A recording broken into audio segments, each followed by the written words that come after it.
Yang ketiga, cara untuk melembutkan hati itu apa? Yaitu mendatangi orang-orang yang akan meninggal dunia. Lihat langsung, datang ke rumah sakit, cari orang-orang yang kemudian mau meninggal dunia, lihat. Coba kalau kita ngelihat orang sakaratul maut itu. Makanya melihat orang yang sakaratul maut itu termasuk perbuatan sunnah atau tidak? Sunnah. Siapa di antara ulama-ulama salaf yang melakukan itu? Hasan al-Basri. Hasan al-Basri ketika beliau menengok orang yang sakit, qadarullah orang yang sakit itu berujung kepada sakaratul maut. Maka ketika melihat sakaratul maut sampai meninggal dunia, Hasan al-Basri pulang dengan roman wajah yang sangat berbeda daripada sebelumnya. Lalu sampai kemudian ketika ditawarin makan dan minum, beliau tolak tawaran makan dan minum. Kenapa? Karena sesungguhnya dia baru saja melihat hal yang sangat besar. Apa hal besar yang dia lihat? Dia lihat seseorang itu menghadapi sakaratul maut. Dan orang yang lihat sakaratul maut itu, Masya Allah, refleks hati kita itu saat itu langsung merespon. Ya tadi, sifat responnya itu ada yang manfaatnya lama, ada yang sebentar hilang. Tapi yang jelas orang kalau melihat sakaratul maut sampai meninggal dunia, pasti dalam hatinya itu ada rasa untuk membayangkan gimana saya dalam posisi yang semacam itu. Dan sakaratul maut itu berat, sulit, makanya kita disuruh mengambil banyak ibroh ketika semacam itu. Sama, bukan hanya sakaratul maut, sampai ketika orang itu sudah meninggal dunia kan, ibrohnya apa sih? Suruh ngikutin orang yang meninggal dunia bagi laki-laki. Makanya kalau kemudian dibawa dalam keranda kan pernah saya sampaikan, keranda itu sunahnya ditutup atau tidak ditutup? Tidak ditutup, walaupun kalau ditutup tidak salah. Kenapa sunahnya itu dibuka saja, tidak usah dikasih kain itu? Karena sesungguhnya supaya menghadirkan bayangan kematian bagi orang yang ngikutin. Makanya kalau ngikutin mayit, ini bagi laki-laki yang ngikutin mayit, dikir aja tidak disarankan. Ngapain Ustaz? Diem. Lihat aja orang itu ketika mati. Kenapa? Fungsinya untuk memberikan efek kematian supaya timbul rasa takut.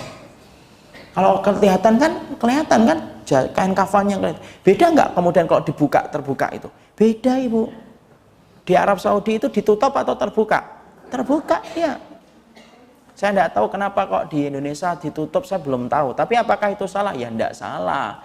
Cuma yang paling afdal adalah dalam keadaan ditutup, itu yang paling dalam keadaan afdal itu yang dibuka. Supaya apa? Menimbulkan efek pelajaran bagi orang yang melayat supaya dia paham. Kalau kamu mati ya kayak gitu. Ya. Jadi kalau nggak ditutup nggak apa-apa. Kalau ada keluarga kita yang ngomong kasihan Ustadz, panasan gitu. Itu antum. Dia sudah meninggal, tidak ada kemanasan lagi. Ya. Jadi semacam itu efeknya. Makanya kemudian yang ketiga menyaksikan orang yang sakaratul maut. Saksikan itu, datangin. Supaya kemudian kita melihat satu persatu gimana sih kehidupan orang itu ketika sakaratul maut. Kita kenal ada orang yang susah mengucapkan sakaratul maut, mengucapkan la ilaha illallah, banyak sebab. Kenapa ya ada orang kok su'ul khotimah Ustaz? Ya banyak sebab. Bid'ah yang dia kerjakan menyebabkan su'ul khotimah. Syirik menyebabkan su'ul khotimah. Saya itu beberapa waktu yang lalu Ibu, ada bapak-bapak dan ibu datang ke rumah. Dia ceritanya apa? Ini sudah lama. Ceritanya adalah Ustadz, kakek saya ini kok sudah nazak beberapa hari kok nggak meninggal ya Ustadz. Saya kaget, nazak berapa hari nggak meninggal. Nah saya tanya, antum tahu nggak Pak definisi nazak itu apa? Jangan-jangan belum nazak dikatakan nazak. Oh tahu lah Ustadz, nazak kan sudah tidak sadar, matanya sudah ke atas, tidak ngerespon. Antum nggak pernah jelasin? Iya, betul itu sudah nazak berarti. Iya, ini sudah nazak Ustaz.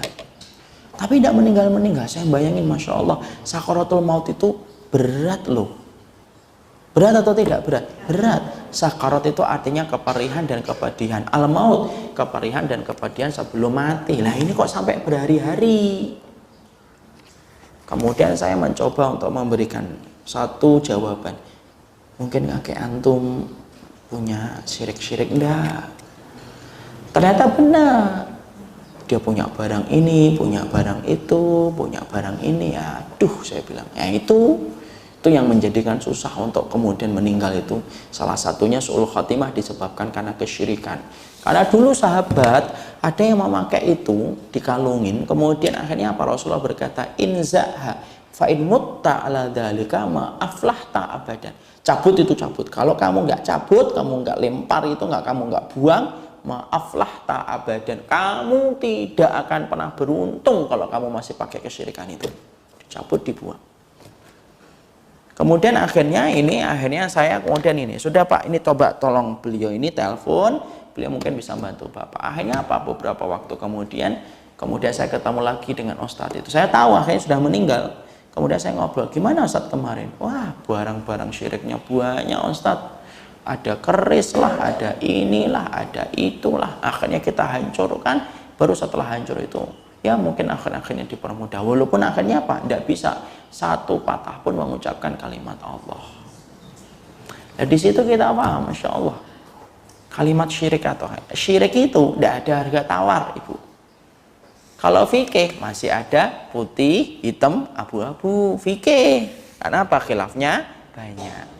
Tapi kalau syirik ya tidak ada khilaf lah. Hitam atau putih, iman atau syirik. Dan salah satu perkara yang kita khawatirkan menimpa kepada kita, kalau kita tidak menjaga diri dari kesyirikan itu apa? Allah timpakan su'ul khatimah kepada orang yang masih membawa kesyirikan sampai mati. Kenapa? Nabi yang sudah bersabda, fa'in mutta ala dzalika ma aflahta abadan. Loh, kalau kamu sampai mati dengan pakai itu, kamu tidak akan pernah beruntung selama-lamanya. Nah, itulah misalkan kita mendatangi orang yang akan meninggal dunia, sakaratul maut, melihat itu merupakan perkara untuk melembutkan hati, dan itu bagian sunnah. Makanya harus dikuatkan. Kalau kata orang Jawa, harus ditatak hatinya. Ditatak sudah. Lihat sekalian untuk menumbuhkan kebaikan itu. Supaya hati kita menjadi hati yang merespon setiap nasihat. Caranya dipaksa untuk melihat itu. Tidak tega, Ustaz. Emang saya nggak kuat, nggak apa-apa, dikuat-kuatin melihat itu sesekali, supaya kita ngerasain betul gimana itu. Makanya Masya Allah, itu merupakan salah satu yang disampaikan oleh Imam Qurtubi.